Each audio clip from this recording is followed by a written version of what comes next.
Oh, good morning, good morning, good morning, good morning, good morning mga kaibigan. Tanghali na naman. Alright mga kaibigan, makikita ninyo ang kapaligiran. Ang oras ngayon ay mag 7 o'clock in the morning. Yan mga kaibigan ang surroundings at nagbabadya ng malakas na ulan mamaya siguro, pero ngayon medyo maganda pa ang panahon.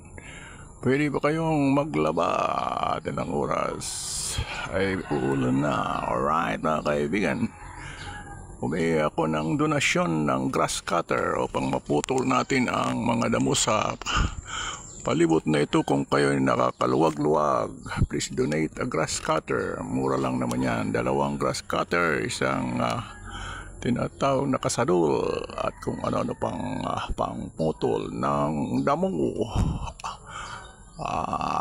Kaya po yan kung ano-anong mga pwedeng gamitin. Yan, papakita ko sa inyo ang damo rito. Ang dami yan.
Yan, nakita nyo, tataas na naman ang daw, mabilis tumaas, kung kaya kailangan natin ng grass cutter na mura lang online. Alright, pwede kayong mag-donate mga kaibigan, sapagkat ang iyong abang lingkod walang pambili. At basabas ni Sabas, kailangan natin dyan, at kasadul para malinis ang kapaligiran. Yan pong pinakita ko sa inyo ay hindi naman private property yan.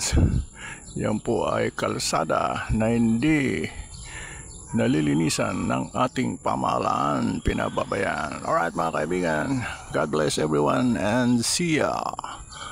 Enjoy your day, have a nice day mga kaibigan. Sama kayo naroon, OFW man kayo, mag-ingat kayo, lalo na dyan sa Middle East. Alright, sa ibang lugar ng mundo, ang pag-ingat ay kailangan. Keep safe at all times and pray to the Lord God that God will protect you and guide you and save you. Alright, and see ya mga kaibigan.